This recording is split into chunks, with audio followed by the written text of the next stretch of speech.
Don't mess with the Ouija board. Ouija boards are also known as talking boards. If you're thinking about using a Ouija board, watch this first. In 1848, two young sisters started hearing a spirit knocking on their walls. Their names were Kate and Margaret Fox. Their spirit eventually went from knocking to mimicking the sounds of hands clapping. Now, not only were these two sisters completely convinced that their house was haunted, but they started communicating with the ghost via claps and knocks. The spirit ended up even giving them a name, Charles B. Roser. He told them that he was a peddler and he had been murdered in the house and buried in the basement. Now, the parents end up sending the girls away from the house to keep them safe, but actually probably because they thought that the kids were crazy. Even when the sisters left the house, they started communicating with other spirits and realized that they were in fact mediums. These girls then became famous for their spiritual communications. Then we reach 1865, which is the end of the Civil War. At this point in time, people are looking for answers about missing loved ones, and that's where we see the rise of spiritualism, seance culture, and seances used to be, here's a really good example, Cody and Satori from the Conjuring house is kind of similar to how seances used to be back in the day, where you would essentially read through the alphabet and wait for the spirit to make a sound over a letter, which takes so long and is extremely time consuming. Some psychics could channel and write like you see me and Tori do in some of my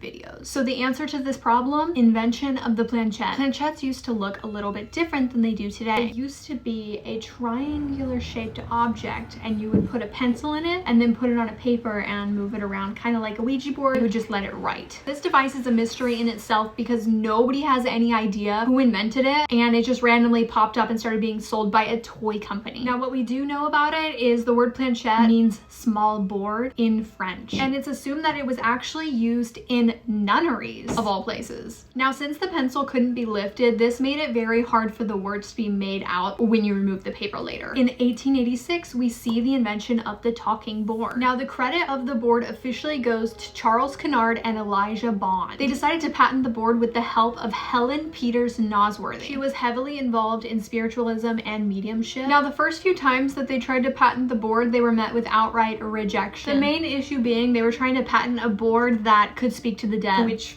a board can't speak to the dead. But Bond wasn't giving up, so he decided that the next patent person they go to, they were gonna prove that the board actually works. So they went to Washington, D.C. and met with the chief patent officer. He's basically the skeptic, like, no, this is never gonna work. Good luck. Why don't you try to guess my full name? You can't guess my name, but if you can, I'll grant you my patent. And what do you know? It guessed his name. So boom, it was proven that Ouija boards worked. So February 10th, 1981 marks the day a Ouija board is no longer considered just a toy. Then Ouija board sales started spreading like wildfire. I'm talking by the 1920s, seances and using Ouija boards were so common that like 1 in 35 people had one. Then the two men that started the Ouija board ended up getting ousted from their own company. I mean, the talking board. It wasn't called a Ouija board yet. And that's actually, we'll get to that. The company actually fell into the arms of William Fuld, who was a shareholder and an employee at the company. Now, Fuld is the one that changed the name to the word Ouija board.